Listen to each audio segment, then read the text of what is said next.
کیوں نہ انتظار کرے وہ ماں جو اپنی زخمی قبر چھوڑ کے آتی ہے، اور سزادار کا جو حسن کے قاسم کو روتا رہا ہو۔ اجرکم علی اللہ۔ مجھے کہیں سے اپنی گفتگو کا آغاز کرنا ہے، اور شیخ صاحب شاید آپ نے تو یقیناً دیکھا ہوگا ان ہستیوں کو، ہم نے تو صرف سنا ہی ہے، اور سینہ بسینہ ہم تک تو اسی ذاکروں سے پہنچی ہے، لیکن زیدی ہونے کی ناطے سے مجھے اس ذات سے کچھ زیادہ محبت ہے۔ بزرگ جانتے ہیں، شاید ماتمیوں نے نام بھی نہ سنا ہو، ایک خطیب گزرے تھے قبلہ اعظم حسن زیدی صاحب۔ قبلہ اعظم زیدی صاحب کہا کرتے تھے کہ جو عام مائیں ہوتی وہ اپنی اولادوں کو بے فکری میں بھی پال لیتی ہیں، کچھ بے احتیاطی میں بھی پال لیتی ہے، لیکن جو بیوہ مائیں ہوتی ہے، قربان ہو جاؤ اس کی جس نے ہائے بلند کی ہے، وہ بڑے ارمانوں میں اپنی اولادوں کو پالتی ہے۔ ہائے تو بلند کرنی ہے۔ قاسم کو ایک بیوہ ماں نے پالا تھا۔ اجرکم علی اللہ۔ میری پاک بی بی سلام اللہ علیہا کتنے ارمانوں میں پالا ہوگا قاسم کو، یعنی کہتے ہیں کہ کبھی بدن پر جو لباس ہے، پوشاک ہے، اس پہ کبھی مٹی بھی لگنے نہیں دی۔ جس نے ہائے بلند کیا ہے، ہماری اور تمہاری مائیں بھی ہمارے ناز اٹھاتی ہے، لیکن جو حسن جیسے امام کی بیوہ ہو۔ یہ ایک جملہ اور زیدی صاحب کو سنا دیتا ہوں۔ آج برآمدگی ہے مہندی کی، وہ جو ماں کو نصیب ہی نہیں ہوئی لگانا، یہ میرے ہاتھ جڑے ہوئے ہیں۔ روایت میں نے فطرہ سخت کہہ دیا ہے، لیکن یہ برآمدگی ہے نا، یہاں بھی زیدی صاحب کا ایک جملہ ہے، اور اکثر ہماری قوم کے لوگ کہتے ہیں یہ مہندی کہاں سے آ گئی، یہ عراق میں نہیں ہوتی، یہ مہندی تو عراق میں نہیں تھی، یہ مہندی تو شریعت میں نہیں ہے۔ ایسے تو بہت ساری چیزیں کربلا میں نہیں تھی، کربلا میں تو پانی بھی نہیں تھا، ہائے بلند کرتے رہنا، کربلا میں تو کھانا بھی نہیں تھا، ہم نے سبیلے بھی لگائی ہے، ہم یہاں لنگر کا بھی انتظام کرتے ہیں، کربلا سے تو عالم بھی خیریت سے واپس نہیں آیا۔ یہ میرے ہاتھ جڑے ہوئے، شام تک یہ عالم ایسے تو نہیں پہنچا ہے، لیکن ہم علم بھی اٹھاتے ہیں۔ چل ابھی بھی کسی کی ہائے بلند نہیں ہو، کربلا میں تو جنازے بھی نہیں اٹھے۔ اجرکم علی اللہ۔ پھر بھی ہم اپنی مجلسوں میں جنازوں کی برآمدگی کراتے ہیں یا نہیں کراتے ہیں؟ جانتے ہو کیوں جنازے برآمد کرتے ہیں؟ تاکہ ایک جنازے کو جب 4 جوان اٹھا کے لائے تو دیکھنے والا یہی دیکھ کے روئے، جنازہ تو 4 آدمی اٹھاتے ہیں۔ اللہ جانے حسین کتنا غریب ہو گیا تھا، جو صبح سے لے کر شام تک جنازے اکیلے اٹھاتا رہا۔ اجرکم علی اللہ۔ تو کربلا میں مہندی بھی نہیں تھی، جو اختلاف کرتے میں ہاتھ جوڑ کے زیدی صاحب کا فقرہ پڑھ دیتا ہوں، ماتمی ہائے بلند کر کے مہر لگا دینا۔ میں آپ کی توقع سے پہلے ممبر حوالے کرنے لگا۔ زیدی صاحب کہتے ہیں کہ قاسم کی مہندی کو سنت سمجھ کے نہ صحیح، فروا کی حسرت سمجھ کے اٹھا لیا کر۔ اجرکم علی اللہ۔ ہو گیا، گریا ہو گیا، فرصہ ہو گیا، روایت کے 2 فقرے پڑھو، میں ممبر آپ کے حوالے کرو۔ اجرکم علی اللہ۔ شب عاشور سب کی مائیں اپنی اپنی قربانیاں سجاتی رہی یا نہیں سجاتی رہی، لیکن ایک عجیب منظر میری نگاہوں سے گزرا ہے روایتوں میں پڑھتے ہوئے کہ شب عاشور سرکار ابا عبداللہ نے ہر خیمے کا پردہ ہٹایا دیکھنے کے لیے کہ میری قربانیاں تیار کیسے ہو رہی ہیں۔ اجرکم علی اللہ۔ لیکن جب اس خیمے کا پردہ ہٹایا نا، جس میں میری اور آپ کی پاک بی بی ام فروا ہے، مجھے معاف کر دینا میں نے نام لیا ہے ممبر سے، لیکن بہرحال مجھے سمجھانے کے لیے، تو بی بی سر سے لے کر پاؤں تک قاسم کو حسرت سے دیکھ کے ایک فقرہ کہہ رہی تھی۔ فقرہ بی بی نے قاسم سے کہا، لیکن گریہ حسین کا نہیں رک رہا تھا۔ اب فیصلہ آپ کیجیے گا کہ فقرہ کیا ہے، اور حسین ابن علی نے فقرہ کیسے سنا ہوگا۔ تڑپ کے بی بی کہتی ہے، قاسم کل عاشور کا دن ہے، اور یاد رکھنا ساری زندگی مجھے زمانے نے تانے دیے ہیں کہ تیرے باپ کو لڑنا نہیں آتا تھا۔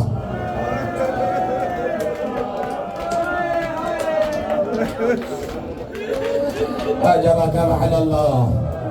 تڑپ کے بیٹے نے کہا، بھائی ایک بار مجھے چچا سے اجازت دلوا دینا، اگر خود حیدر کرار نے مجھے داد نہ دی تو مجھے علی کا پوتا نہ کہنا، مجھے چچا عباس نے خود مرحبا نہ کہا تو مجھے قاسم نہ کہنا۔ اور اچانک یہ سن کے بی بی نے رونا شروع، مجھے آج اجازت دے، میں فقرہ پڑھا۔ جب بی بی رونا شروع ہوئی، بی بی نے گریہ فرمایا، اور میرے اور آپ کی طرح نہیں، پورے وجود سے گریا. اجرکم علی اللہ. بیٹا ہے نا، ماں کو دیکھ کے دل تڑپا، تڑپ کے کہتے ہیں اماں مجھے رو رہی ہو؟ تو بیوی نے پہلے جملہ کہا نہیں میرا بیٹا قاسم، میں تجھے نہیں رو رہی، میں تو بطول کی بیٹیوں کی غربت پہ رو رہا ہوں. اجرکم علی اللہ. میں سیدہ کی بیٹیوں کی غربت پہ رو رہی ہوں، اور میں یہ سوچ کے رو رہی ہوں کہ اگر کل حسین نے میری قربانی کو قبول نہیں کیا، میں سیدہ کو کیا منہ دکھاؤں گی؟ آپ قربان ہو جاؤ. اس کے بعد کچھ کہنے کی ضرورت ہی نہیں ہے. پھر میرے مولا نے تھوڑی دیر بعد دیکھا کہ ماں نے پھر رونا شروع کیا. اب مولا کہتے ہیں اماں کیا مجھے رو رہی ہے؟ تو بیوی کا جملہ سنیں، قاسم ماں تجھے تب روتی بھی اچھی لگے جب تو قربان ہو کے واپس آ جا. ایک طرف زینب ہو، ایک طرف لیلا ہو، تیری ماں سجدے شکر میں سر جھکا کے اگر آنکھ سے آنسو بہ جائے تو اچھا لگے گا کہ ماں اپنے بیٹے کے سرخرو ہونے پہ رو رہی ہے. تو مولا کہتے ہیں اماں تو پھر یہیں بیٹھ کے میرے برابر میں مجھے رو لو، میرے پہلو میں بیٹھ کے مجھے رو لو، یا آپ میرے قدموں کی طرف کیوں ہیں؟ تو ماں نے اصرار کیا کہ بیٹا میں تجھے کل رہوں گی جب تیری قربانی قبول ہو، ضائع نہ کرنا. میرا دل کہتا ہے مولا نے کہا ماں آج ہی میرے برابر میں بیٹھ کے رو لو، کل ہو سکتا ہے تمہیں پتہ ہی نہ چلے پہلو کہاں ہے بازو کہاں ہے. اجرکم علی اللہ، اجرکم علی اللہ، اجرکم علی اللہ. جیسے ہی 10ویں محرم کا دن آیا، سر سے لے کر پاؤں تک جیسے دولہا نہیں تیار ہوتا، زرہ پہن کے جنگی لباس پہن کے قاسم ابن حسن کبھی حسین کے سامنے آئے، کبھی دائیں آئے، کبھی بائیں آئے. دن میں کئی مرتبہ حسین کے قدموں پہ سر رکھے گا چچا جان مجھے مرنے کی اجازت دے دے. حسین تڑپ کے کہتے قاسم تو میرے بھائی کی نشانی ہے، میں حسن کی نشانی کو مرنے کی اجازت کیسے دے سکتا ہو. حسین قاسم کو خیمے میں بھیجے. جب پورا دن تقریباً گزر گیا نا، ہائے بلند کرنا، قاسم ابن حسن نے ایک مرتبہ اپنے خیمے کا دروازہ کھولا، خیمے کا پردہ ہٹایا. اس سے پہلے کہ ماں سے کچھ کہتے ہیں بیوی میں فرما تڑپ کے کہتی ہے قاسم تم ابھی تک سانسیں لے رہے ہو، ابھی تک زندہ ہو. دل ٹوٹ گیا نا میرے مولا کا، 13 برس کے قاسم ہے، ہائے بلند کرنا. اور تڑپ کے کہتے ہیں ادھر جاؤں تو چچا اجازت نہیں دیتے، یہاں آؤں تو آپ کو برا لگتا. یہ کہہ کے میرے مولا خیموں کے پیچھے چلے گئے. یہی تو میں نے روایت سنا دی ہے. اگر ہو جائے برداشت تو بس اسی پہ اکتفا کر لینا. آپ جانے میں آدمی جانے میں آپ کے سپرد کرو. اچانک میرے مولا قاسم نے سنا کہ 2 ہستیاں آپس میں گفتگو کر. سانس لینے میں کوئی احتجاج نہیں کرتا، کوئی شرط نہیں ہے جس نے جیسے سننا ہے. 2 ہستیاں آپس میں گفتگو کر رہی، لیکن نام ہی ہستیوں کا ایسا ہے کہ آدمی سن کے خاموش نہیں رہ سکتا. جانتے وہ 2 کون ہیں؟ ایک کا نام ہے ابو الفضل العباس، 10 محرم ہے، اور جس سے بات کر رہے ہیں اس کا نام ہے علی اکبر. آئے میں قربان ہو جاؤں، رکھ دیا میں نے مسائل میں خدا. حسین کے کڑیل جوان سے ابو الفضل العباس کہہ رہے ہیں علی اکبر پہلے حسین پہ میں قربان ہوگا، اس لیے کہ اگر تم چلے گئے تو مولا کی آنکھوں کا نور چلا جائے گا. پتہ نہیں کیسے برداشت ہوگا سننے والوں سے. کڑیل جوان تڑپ کے کہتا ہے چچا جان نہیں، پہلے میں قربان ہوگا، اس لیے کہ اگر آپ چلے گئے تو بابا کی کمر ٹوٹ جائے گی. بھائی یہ گفتگو خیمے کے پیچھے کھڑے ہوئے قاسم ابن حسن نے سنے. ہائے بلند کر لا. دوڑتے ہوئے قاسم نور کی رفتار سے دونوں کے قدموں پہ ہاتھ رکھ کے کہتے ہیں چچا جان نہ پہلے آپ جائیے گا، بھیا نہ پہلے آپ جائیے گا، اس لیے کہ آپ گئے تو چچا کی کمر ٹوٹ جائے گی، بھیا آپ گئے تو حسین کی آنکھوں کا نور چلا جائے گا. ایسے کرتے پہلے میں چلا جاتا ہوں کیونکہ میں یتیم ہوں نا. آئے ماتم کرو، نہ کسی کی آنکھ کا نور جائے گا، نہ کسی کی کمر ٹوٹے گی. حسین آگے بڑھے، قاسم کو کلیجے سے لگایا، کہا قاسم تو مجھے اکبر سے زیادہ پیارا.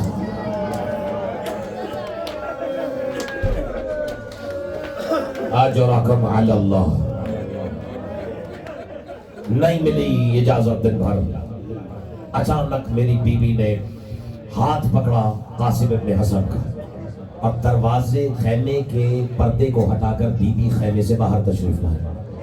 مسائب میرا تو سرکار قاسم کے اس مقتل میں، اس مضمون میں میرا مسائب تو ہو جاتا ہے صرف اس ایک فقرے پر، لیکن یہ فقرہ سمجھنے کے لیے نا بڑی معرفت چاہیے، اور جب آدمیوں کے پاس نہیں ہے تو پھر کسی کے پاس نہیں ہے۔ جیسے ہی آتی ہوئی بی بی ام فروا کو حسین ابن علی نے دیکھا نا کہ خیمے سے باہر آئی ہے، اب میں یہ گرواؤں نہیں حسین کس کس کا جنازہ اب تک اٹھا چکے ہیں۔ آتی ہوئی بی بی کو دیکھ کے حسین اپنی جگہ سے کھڑے ہو کے کہتے ہیں اب حسین غریب ہو گیا۔ اجرکم علی اللہ، کہتے اب حسین غریب ہو گیا، اور تڑپ کے کہتے بی بی ہماری زندگی میں آپ خیمے سے باہر آ گئی، مجھے بلا لیا ہوتا، میں آپ کی خدمت میں چل کر آتا، آپ اس طرح دوڑ کے باہر تشریف لا رہی ہیں، اس کا کیا مطلب ہے؟ یہ بھی تڑپ کے کہتی ہے کہ مولا عرضیوں والے دوڑ کے ہی آتے ہیں، حسرتوں والے دوڑ کے آتے ہیں، آرزوؤں والے دوڑ کے آتے ہیں، تیز قدموں سے چل کے آتے ہیں۔ قاسم ابن حسن کی قربانی کو قبول نہیں فرمایا، تڑپ کے کہتے ہیں کہ بیوی میں کیسے قربانی دے سکتا ہوں، کیسے قبول کر سکتا ہوں اس کی گزارش کو، یہ میرے بھائی کی نشانی ہے۔ وقت مولا نے جملہ کہا کہ بی بی جب آپ کا قاسم میرے کاندھے سے کاندھا ملا کے چلتا ہے نا تو مجھے لگتا ہے میرا بھائی حسن میرے برابر میں کھڑے ہیں۔ آپ جس نے محسوس کیا جیسے ہی مولا نے حسن کہا لا، ایک مرتبہ بی بی کو کچھ یاد آیا، قاسم کے بازو پہ بندھے ہوئے امام زامن پہ نظر پڑے، یاد آ جائے تو ہائے بلند کرنا، تڑپ کے کہتی ہے قاسم مجھے یہ تعویذ دینا، یہ امام زامن دینا۔ قاسم نے ہاتھ کے اشارے سے امام زامن کو کھولا، بی بی کی ہتھیلی پہ رکھا، بی بی نے اس ہتھیلی میں سے تعویذ نکالا اور اس میں ایک رقعہ تھا جو بھائی کے مولا کے حوالے کیا۔ جیسے ہی کربلا میں غریب حسین نے اپنے بھائی کی تحریر کو دیکھا، ایک مرتبہ مدینے کی طرف سنتے ہو، جانتے ہو اس میں کیا لکھا تھا؟ میرے مولا بسم اللہ الرحمن الرحیم کے بعد لکھتے ہیں کہ حسین مدینے کی گلیاں تھی، محمد کے کاندھے تھے، ایک پہ تم ہے دوسرے پہ میں ہوں، ایک زلف تمہارے ہاتھ میں ایک زلف میرے ہاتھ میں، جتنا ادھار مجھ پر ہے اتنا ادھار تجھ پر ہے، تیرا بیٹا بھی جوان ہے میرا بیٹا بھی جوان ہے۔ حسین امام کی تحریر سمجھ گئی، مرتبہ مدینے کی طرف رک کر کے کہتے ہیں اچھا مولا میں تو سمجھ رہا تھا مولا میں صبح سے جنازے اٹھا رہا ہوں، ایک کا لاشا اٹھاتا ہوں دوسرا بلا لیتا ہے، دوسرے کا اٹھاتا ہوں تیسرا آواز دیتا ہے، مولا میں تو چاہ رہا تھا کوئی تو ہو جو حسین کا لاشا بھی اٹھا ہے۔ اجرکم علی اللہ، انا للہ کہہ کر سر سے لے کر پاؤں تک قاسم کو تیار کر کے ذوالجناب مرتجس پہ نہیں اور قاسم کی سواری پر سوار کرایا۔ حسین اپنے مرتجس کی زین پر سوار ہو کر، آج مرتجس کی بھی برآمدگی ہے نا اس وفادار کی، میں آپ کے حوالے کر رہا ہوں۔ حسین نے یہ دامن وقت میں گنجائش، حسین نے دیکھا قاسم ابن حسن اپنی زندگی کی آخری جنگ لڑتے ہوئے جا رہے ہیں، ایسا لڑا ہے قاسم کے مڑ مڑ کے پوچھتا رہا چچا جان اب کیا کرنا ہے، ہائے بلند کرنا۔ عباس کہتے قاسم میمنہ پہ حملہ کرو، میمنہ پہ حملہ کیا، کہا چچا اب کیا کرنا ہے، کہا میسرہ پہ حملہ کرو، میسرہ پہ حملہ کیا، مولا حملہ کرتے جا رہے ہیں اور سرکار وفا کہہ رہے ہیں مرحبا یا قاسم، اور تڑپ کی دفعہ میرے مولا نے کہا کاش تو یتیم نہ ہوتا، اجرکم علی اللہ، کاش آج میرے مولا اپنے بیٹے کی جنگ لڑنے کا منظر ہو، ہائے بلند کر دو حوالے کر رہا ہو، کاش یہ جنگ میرے مولا نے اپنی آنکھوں سے خود تمہیں دیکھی ہوتی، مرحبا قاسم جیتے رہو، جو غازی کہتے رہے قاسم کرتے رہے۔ ایک وقت آیا کہ خدا کی لعنت ہو عمر سعد ملعون پر، جس نے کہا اسے 13 سال کا بچہ نہ سمجھنا، سب ایک ساتھ اس کی طرف حملہ کرو۔ کسی بے غیرت نے میرے مولا کے قدموں کی طرف حملہ کیا، مولا نے پھر بیمار کو روکا، روایت کہتی ہے کسی بدبخت نے کہا حسن کے بیٹے تم یہاں لڑ رہے ہو، ادھر فوجیں خیمے لوٹنے کے لیے آ گئی ہے۔ یہ سنتے ہی جیسے ہی میرے مولا پلٹے، میرے مولا کا پیر رکابوں میں پھنس گیا۔ قاسم نے تڑپ کے کہا مولا اب کیا کرنا ہے، عباس کہتے قاسم اب تو اللہ کے حوالے۔ اجرکم علی اللہ، قاسم زین سے زمین کی طرف آئے، مشرق کے گھوڑے مغرب کی طرف، قاسم زندگی میں پامال ہو گئے۔ حسین ابن علی قاسم کی لاش کے ٹکڑے جمع کر کے نہیں دامن وقت میں گنجائش اپنی ابا کو زمین پر بچھا کر لاش کے ٹکڑے کٹھڑی میں جمع کیے، پشت پہ لاد کے واپس آئے۔ بی بی فرما تڑپ کے کہتی مولا میرا قاسم کہاں ہے، تڑپ کے کہتے جتنا ملا لے آیا۔ آج رات آخری سے کمائے جتنا ملا لے آیا. بی بی نے لاش گٹھڑی کا کھولا, قاسم کی لاش میں سے کچھ ڈھونڈنا شروع کیا. بات بھی نہیں ہے بلا بلا کر تڑپ کے کہتے بی بی کیا تلاش کر رہی ہو؟ کہتی مولا اپنے بیٹے کا ہاتھ ڈھونڈ رہی ہو. بی بی ہاتھ کا کیا کرو گے؟ بیٹے کا ہاتھ اپنے ہاتھ میں تھاما, آسمان کی طرف بلند کر کے کہا بیٹا اپنے باپ کہنا بابا سے شادی ہوئی تھی میری بارات جنگل میں لوٹی گا. الا لعنت اللہ علی قوم الظالمین وسيعلم الذين ظلموا أي منقلب ينقلبون مات به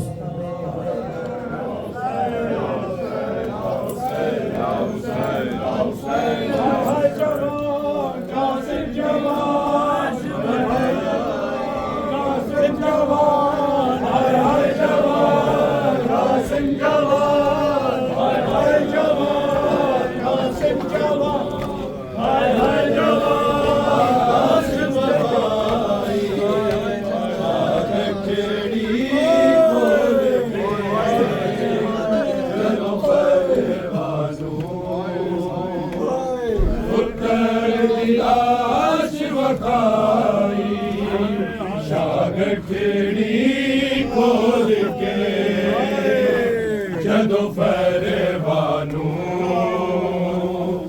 پتر دی لاش وکھائی. گٹھڑی کھول کے جدو فربانو